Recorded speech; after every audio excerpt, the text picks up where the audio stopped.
It's supper time with Meat and Potatoes, a podcast by Embrace, where your journey is our journey. Welcome back to the Dinner Table Meat and Potatoes podcast. I'm your brother Abdul Rashid from New York. I have my three beautiful brothers, Brother Daniel from the Pennsylvania area, Brother Rashid from Sacramento, California, and Brother Kenneth from Dallas, Texas. So on tonight's dinner table, we're going to talk about a heavy topic. And it's a question I've been asked a lot of times, and it's, when do I stop being a convert? You know, we have this title called convert, and it's not a title that existed back in the day of the Prophet. They were just new Muslims or Muslims in general. But now, since we're here and we have brothers and sisters who are converting from different religions, and they carry that title with them. And then I think what makes it bad is that people look at them or look at us differently than the rest of the Muslim population. You know, we're converts. We're those Muslims. We're not really Muslims. And it's funny, a friend of mine asked me specifically about a year ago. He was like, Rashid, you've been a Muslim, you say 20 some odd years. I go, yeah. He said, so why are you still a convert?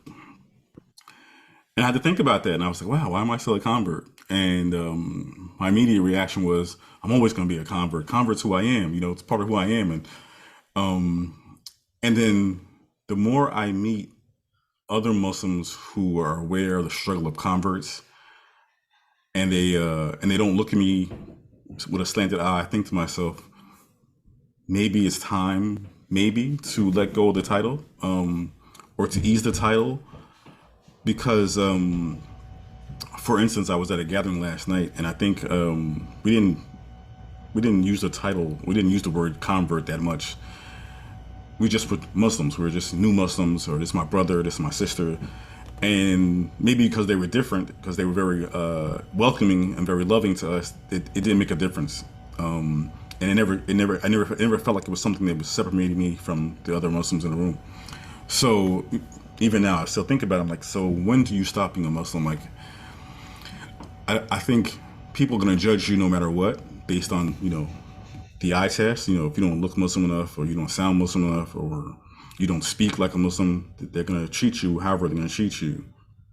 And people can't look at you and see if you're a Muslim or a convert or not, right? You're either a Muslim or you're not. And there's no real test for it. I mean, if you took your Shahada yesterday or today, you don't have the same knowledge as somebody who's been practicing for 20, 30, 40, 50 years or their whole entire life.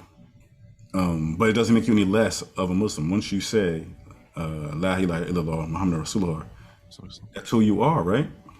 So I'm interested to see what you brothers think about the title of being a convert or revert, and should we keep it? And should we work to erase it? So I will go down and around, and I will hit my brother Daniel from PA first. MashaAllah, Jazakallah, and MashaAllah, good to see everyone again. This was actually a topic that was brought up at an event that I spoke at just a few weeks ago, in regards about, usually whenever we're using this sort of title, a lot of it comes from acquiesce. So we don't want to make a big deal out of somebody using that term convert or revert or new Muslim, and it may actually prove to be a little beneficial if we do happen to be a part of this. So this sort of example. So we walk in to the mosque, Assalamu alaikum, walaikum salam, to this brother, and he's like, hey, I have my friend here. He's a Muslim. And you're like, okay, Assalamu alaikum.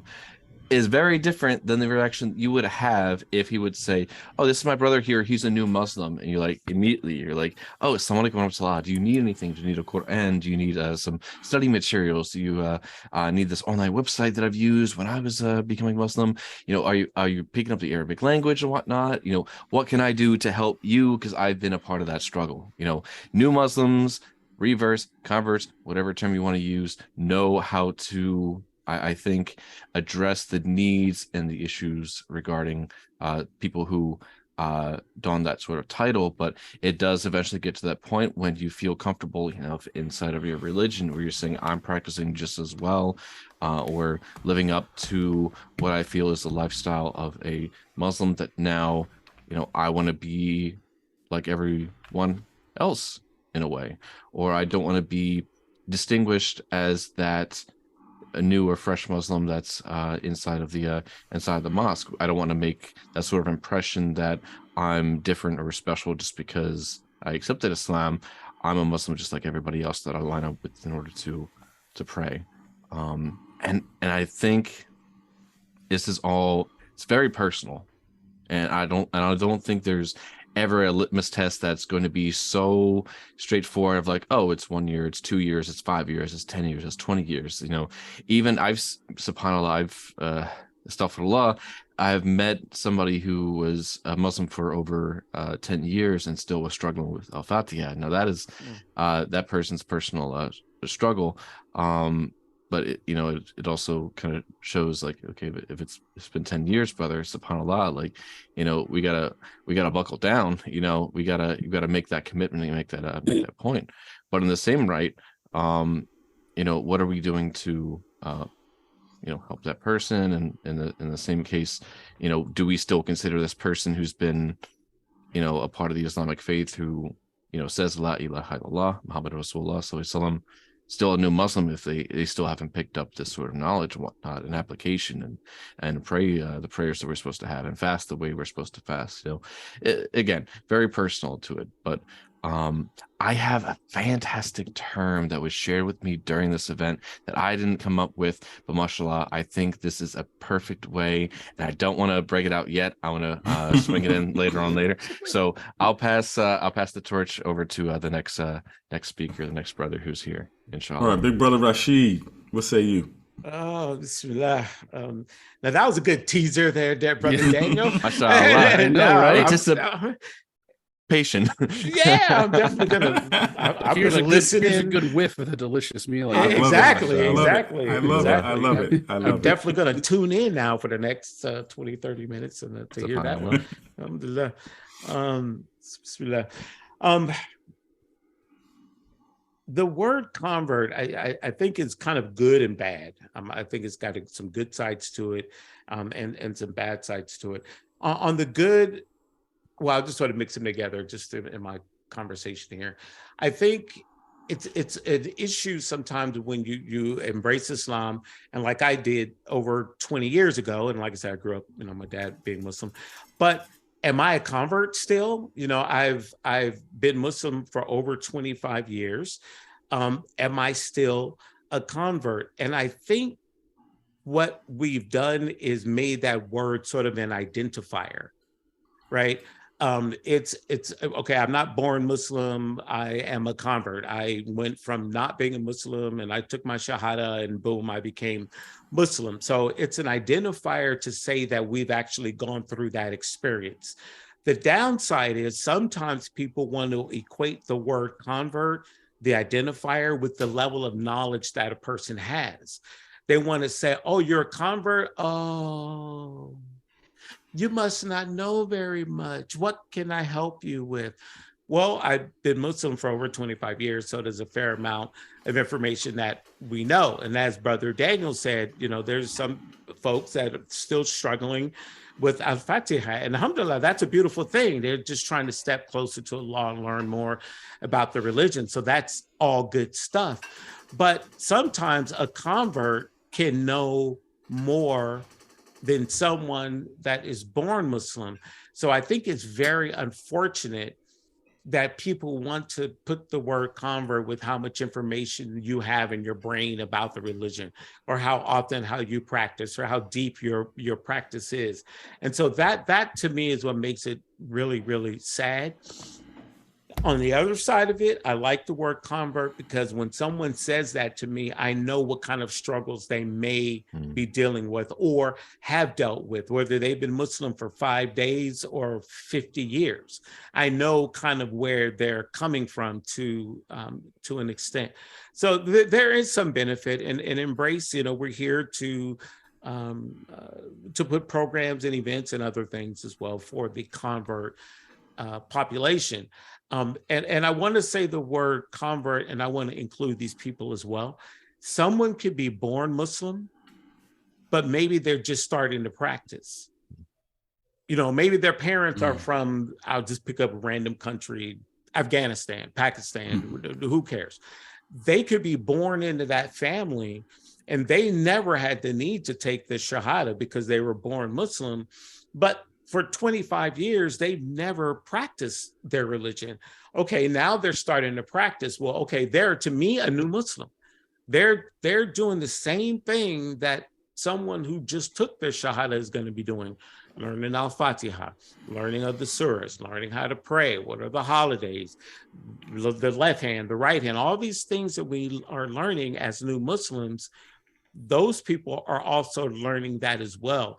So converts should not equate knowledge, but apparently in our society, it does. Brother Kenneth, National Secretary of Embrace, what say you?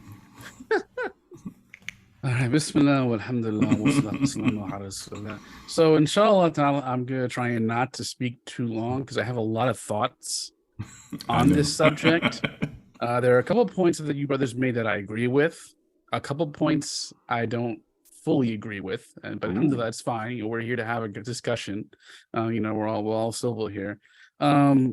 So, I agree with Brother Daniel that it is a personal choice. If someone does not want to be labeled a convert, we should not say, well, too bad, I'm calling you a convert. No, you need to respect people's choices.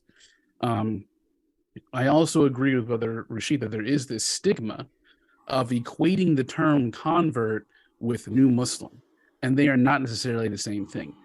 Every new Muslim is a convert, but not every convert is a new Muslim. Because what does it mean to be a convert? It means that you are converting from one religion or lifestyle to another.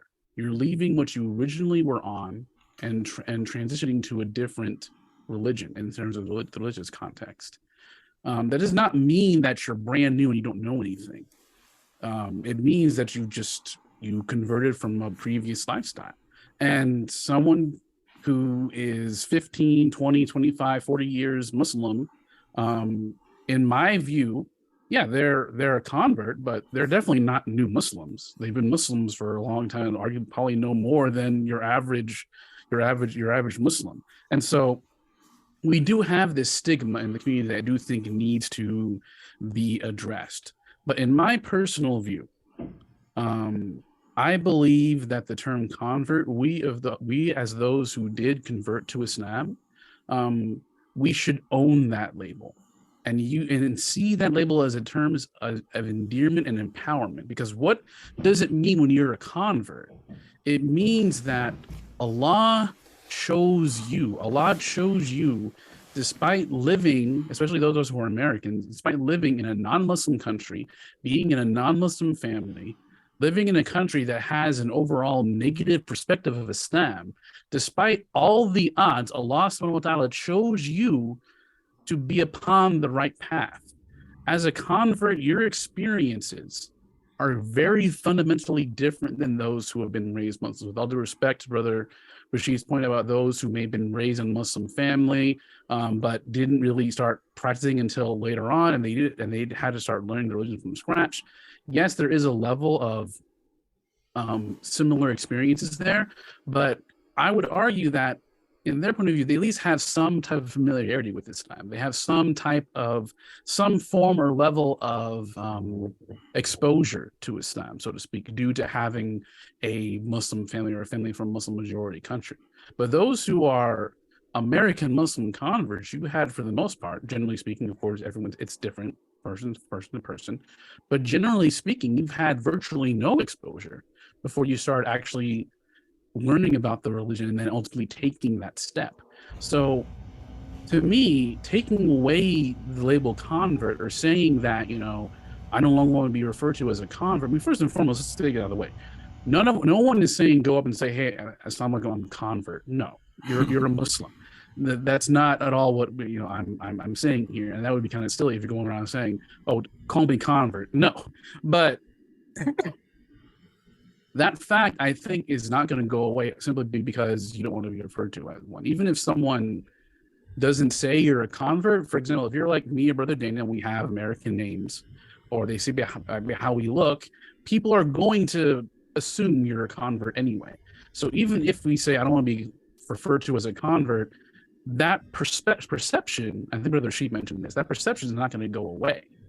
So instead, I think we should own that label and use it as a term of endearment. When someone refers to us as a convert, take that as a way of being grateful and proud, because despite all the odds, Allah subhanahu wa ta'ala chose you.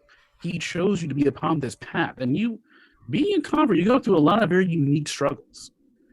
Very unique struggles. We discussed this in various different episodes. I'm not going to go into vivid detail here, but you went through very vivid struggles. And so while Brother Daniel, you mentioned something about, I want to be, why can't I just be called Muslim like everyone else, or be just like everyone else?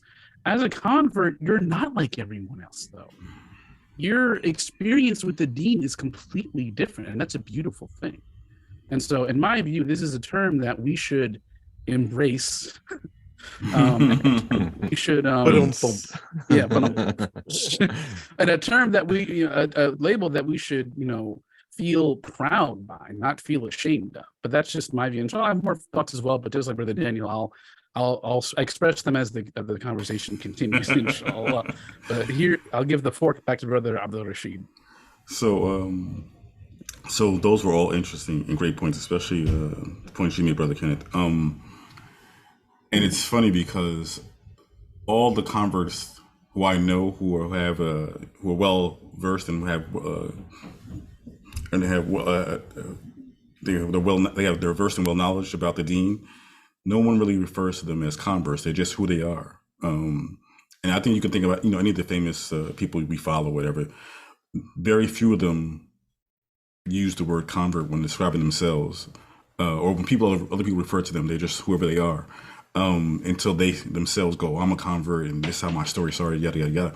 But so I think the level of knowledge, I think, is a big thing with the converts, and the way people look at converts.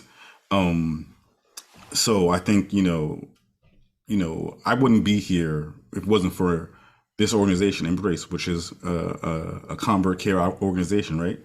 And I never really thought a lot about being a convert until I actually thought about it, and I was like, well, you know what? My experience is different than everybody else's. The people who are born Muslim don't have the same struggles I have or we have, and reverts need extra resources to bring them up to par, right? Like whether Rashid said, he knows a convert who's struggling with Al-Fatih for however long it was. And that really shouldn't be the case. There should be services for every new Muslim who converts or reverts to bring them up to par to whatever level they want to obtain. But I won't go too far. I'll just open it up now, open the discussion up to whoever wants to jump in, chime in, stick their fork in it, and get a good word in. I volunteer Brother Daniel because he said he has something to share with us. The first cliffhanger. I got plenty of things to share. First off, on what Brother Abdul Rashid was just mentioning in regards about Embrace. So having those sorts of resources. So one of the things that we are doing here at Embrace is that we're having a step-by-step new Muslim course, and we highly encourage anybody who is interested, who maybe they are a quote-unquote new Muslim, maybe they are someone who had converted, somebody who had reverted, and they're still interested in either learning some new aspects regarding their deen, going into some details regarding it, or if they had just become a new Muslim and they're picking up the essence of the deen, we highly encourage them to take this tuition-free course. The only thing you have to possibly pay for is a book if you want a physical copy of it.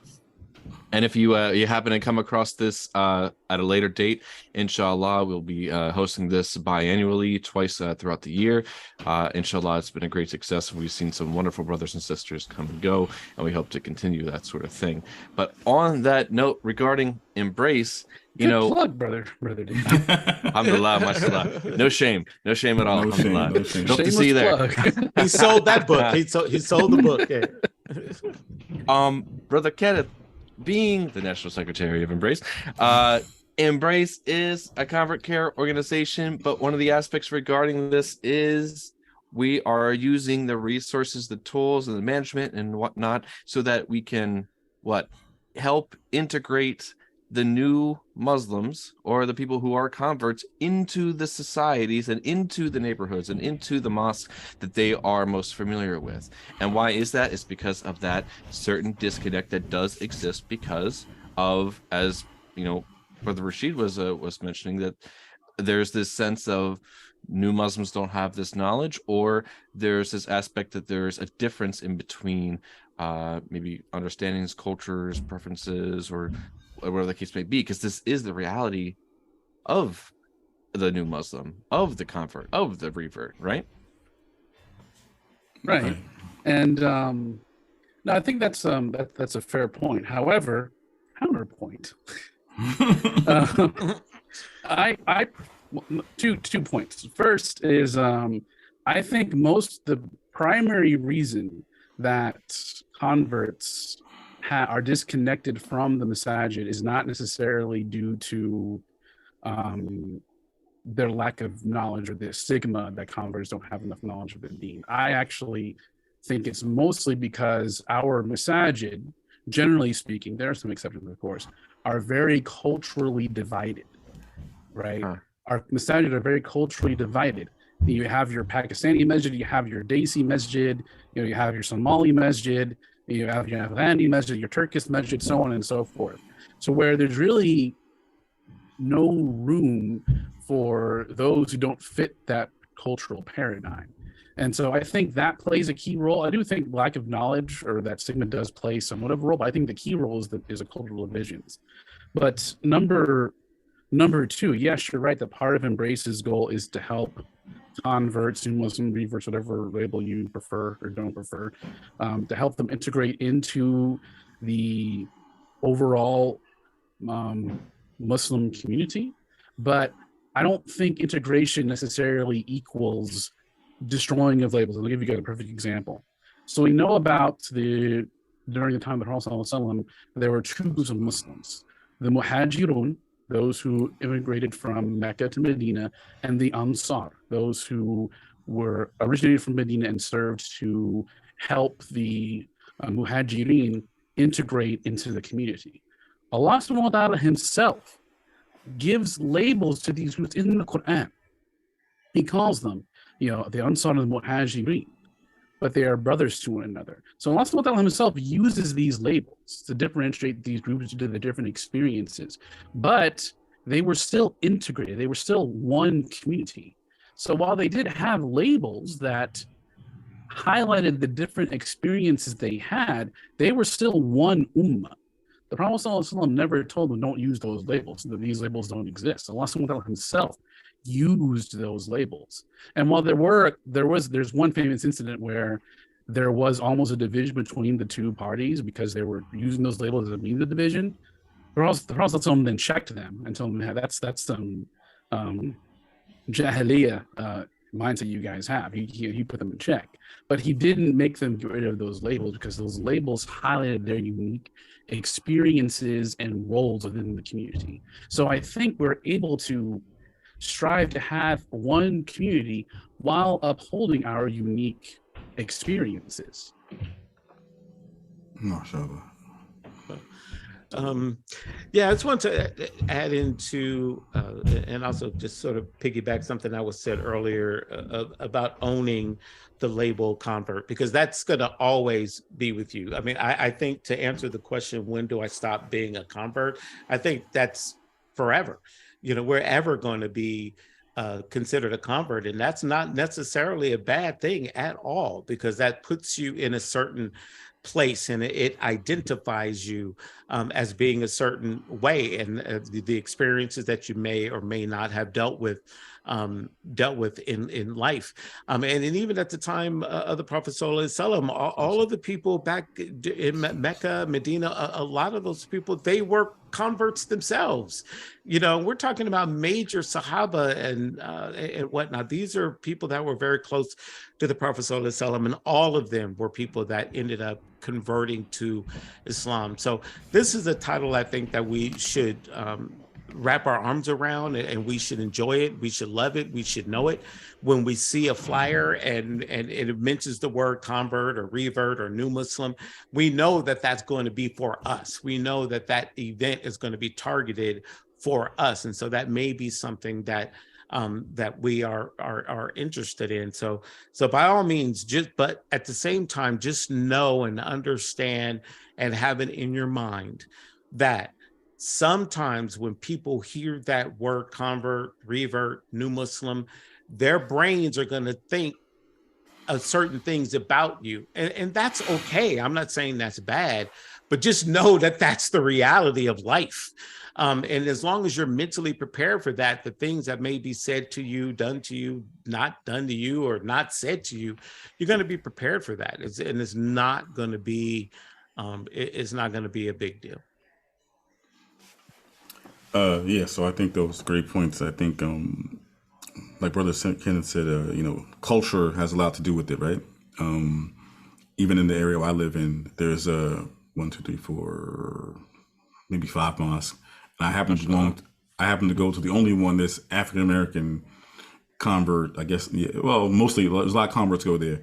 And then of course, there's a Desi one here, there's a Turkish one here, there's a one I don't even know what they're from, but it's all over, and it's just so funny. And then of course last night I was at a beautiful program for converts. It was a dinner, and the imam from the church, the mosque, he was just so welcoming. And he asked us what can they, his community and his masjid, do for the converts. And he obviously opened up his masjid for us to have our event, and he was like, he wants us to talk to him. He wants us to tell him what we need, because the first generation of Muslims were converts, and we're all Muslims, and we got to help each other and increase the fold of Islam.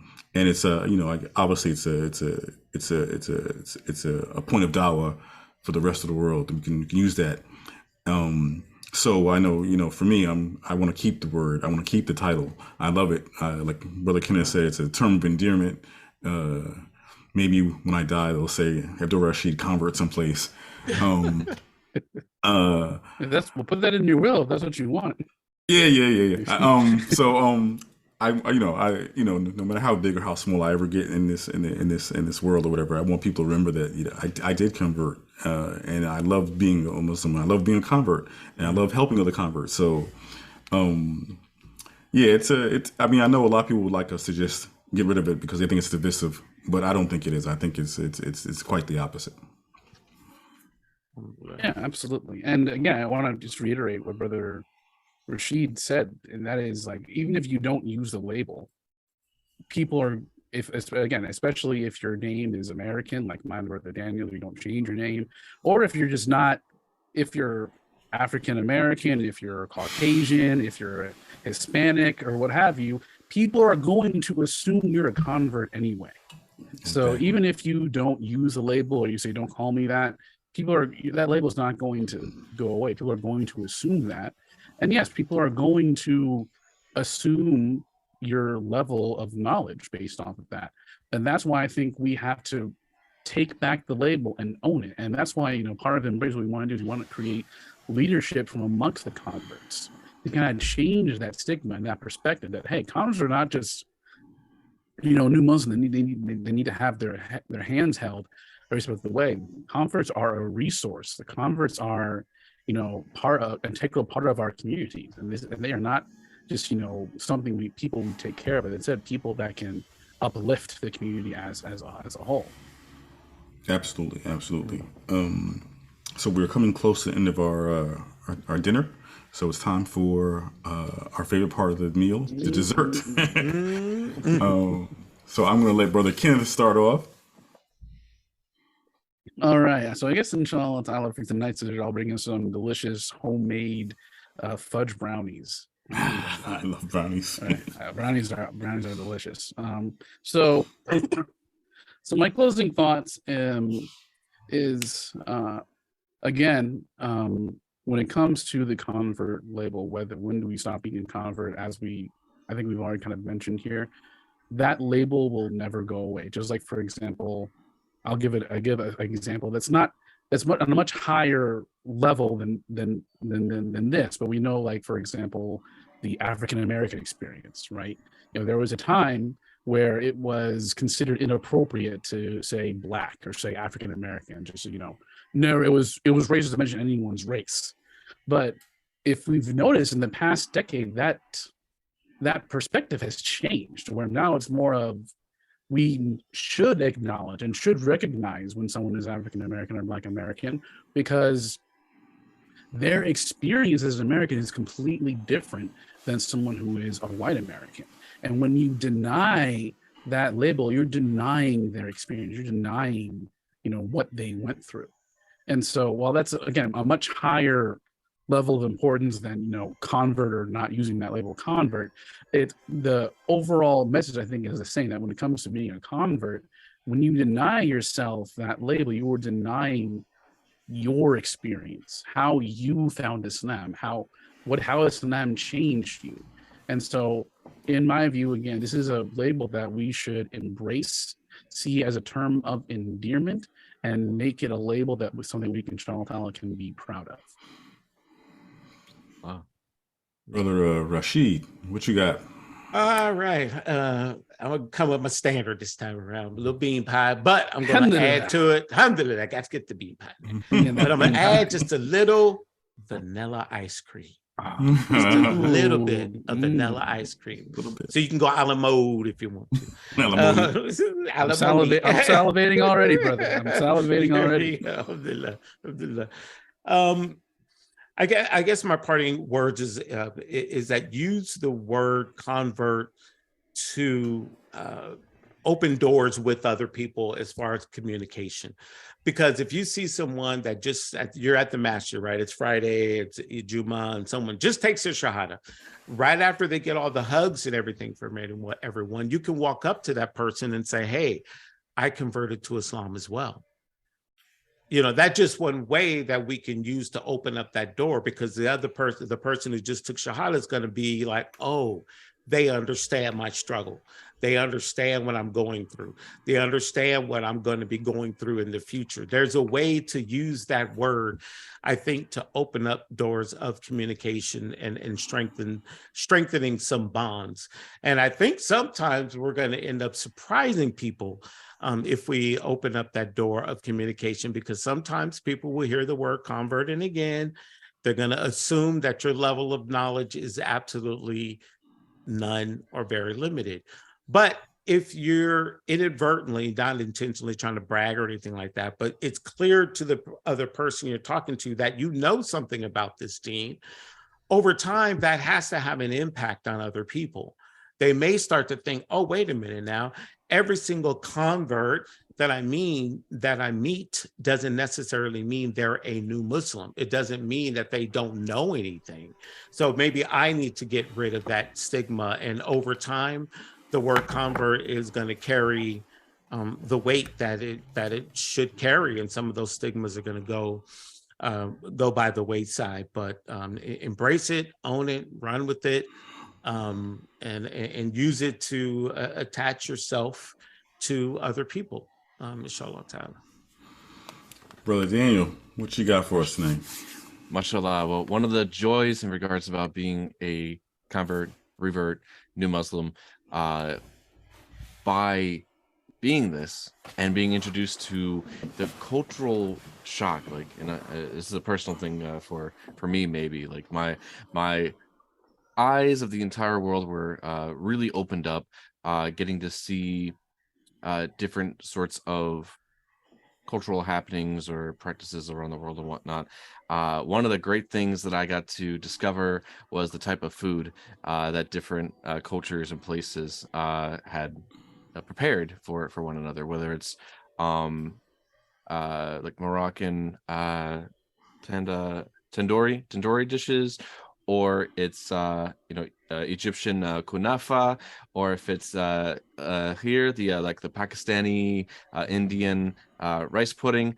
But I think baklava is gonna have to be my go-to to bring forward tonight. Subhanallah. Okay.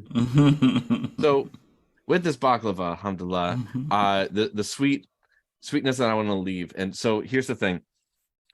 The idea that I wanted to share with you guys works, but also may not work. And actually, as Brother Rashid was telling his story in regards about his father being a practicing Muslim, it may or may not work for him, but in a way it possibly work. So the term that was thrown out, and it wasn't my idea, so I'm not going to take credit for it, is first generation Muslim.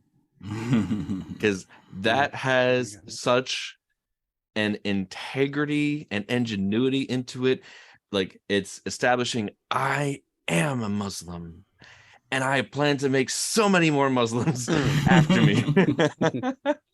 And also, it's the same person who shared this concept, this idea, this terminology with me also made a brilliant point with that as well, which was, anytime you see a Muslim, whether they're from Pakistan, whether they're from Morocco, whether they're from Egypt, whether they're from, if they're living in France today, if they're here in America, or they're a convert, revert, whatever, every single one of them at one point had somebody in their line of their family tree be the first person in that line to accept Islam, and then leading up to the point of which they are who they are today because of that lineage that they had. So yes, there is such a beauty and an honor and a privilege to be that first Muslim in that, inshallah, line of Muslims who will eventually, inshallah, be the ones making dua for you, alhamdulillah. And in the same case, it's brilliant to see, when you're sharing Islam with somebody else, for example, you're making dua to somebody else. What do they say? They say, they reference about the hadith of the Prophet ﷺ, that if you share Islam with somebody, it is better than having a group of red camels being brought to you. If somebody accepts Islam, it is worth more to you than the group of red camels. Why? Because that value and that honor and that glory from that, especially on the day of judgment, is going to be worth so much more than anything that we have inside of this world, inside this dunya. So with what Brother Kenneth has said, really hit my heartstrings, that yes, this is absolutely the best privilege that we can possibly have, for us being this convert and revert, and we should wear that like a badge of courage and honor. But in the same case, I think we need to look towards our futures and being that staple person that's going to make the future generations of Muslims ahead of us, inshallah. Inshallah. I like that phrase. I really like that phrase, because it, like you said, it says we plan on having future generations of Muslims. Inshallah. Absolutely. Yeah, that's really a good phrase, and I've heard a couple of people use it before, but I do think that it's something that should be used on a more frequent basis, because that is a big deal. But real quick, Brother Daniel, because you mentioned the red camels, can you provide some context maybe for our audience as like what the value of red camel would be? Because when we hear it in today's standards, we're kind of like, okay, but red camel back then was like what, like a Ferrari in terms of like its value. That's always what they refer. A good test. Well, not anymore. You out in California for you, Brother Rashid, you probably see the fancy Teslas, so it might be a little different than what I'm seeing over here, at least, inshallah. But yeah, so the usual reference is like, oh, it's a Lamborghini, it's a Ferrari, it's a McLaren, it's those super fast, brilliant cars that cost more money than I'll probably see house. Let alone a house, probably what I'll make in 10 years, inshallah. Subhanallah, or depending on which one you get. But anywho, the point is I'm not gonna get a McLaren. I'm not gonna get a Ferrari, inshallah. Allah is the provider. He can give me anything he wants, inshallah. But I think I can find much more interesting things to spend that amount of money on that would be of more benefit to me. I'm getting off the point, but the point, like the value of a red camel. The value of the red camel safari today, and if we have a trope of them, a group of them, given back to us, that sort of worth in regards for money of prized possessions, that is worth more. That sharing of Islam is worth more than that monetary value of what a lineup of Ferraris would be today. The value of this dunya is minuscule, is nothing, as Allah subhanahu wa ta'ala mentions, the wing of a mosquito in comparison to what the paradise is going to be, especially for us. I mean, even the lowest person of paradise is going to get 10 times of what the entirety of the dunya is supposed to be. This is nothing, alhamdulillah. So we should treat it as it is and value this blessing that we have of Islam, inshallah. Inshallah. So I'm going to bring a little sweet potato pie, and I'll try to be short and sweet. I like me some sweet potato pie. One of my favorite pies. But anyway, so we've brought up a lot of great points. Converts, reverts, whatever title you use or don't use, we're Muslims. Once we take our shahada, we're Muslims, right? But I think being a convert or revert, like Brother Kenneth said, tells the world and tells other Muslims that we went through something different. We're a little different than the average, and might I say even special. I think every time one of us has been in a room where a brother or sister is taking their shahada, we were probably a little jealous because at that moment they took their shahada, they're like a baby, they're newborns, they have no sins, right? And we all wish we could go back to that day, right? Because each day after that, you get a little more dirty, a little more murky, little sins start to pile up. But nevertheless, so converts, reverts, we're not the same as traditional born Muslims. And so our story is different. Our struggle is different. The way we treat each other or the way we're treated should be different. And we need more than the average because we're different, because we didn't come to this by being born in it. And so I think, I want to keep it because it's a badge of honor for me. And I want to help other people who are converts avoid the pitfalls, if I can, that I had, and make their transition much easier than mine was, or even any of yours was. And so, as long as I'm here, I'm going to be a convert. I'm going to reach out to converts and try to help converts, because I think converts is where it's at. Converts are cool. Converts are the best people, some of the best people I know, and probably some of the best people you know. So, inshallah, I think we should love our converts and reach out to our converts and remember that they are Muslims and they have a wealth of knowledge, a wealth of history, background. They have things to offer, and we should be taking advantage of that. So on that note, I guess we can close out. It was beautiful being here with you bros again. Can't wait to do it again. I know we have a few more episodes to go before the end of the year. It's been a great season so far. And so on that, we'll end up with a dua. Subhanaka wa bihamdik wa ashhadu an la ilaha illa anta wa astaghfiruka wa atubu ilaik. Assalamu alaikum wa rahmatullahi wa barakatuh. Enjoy the rest of your days and nights, my brothers and sisters.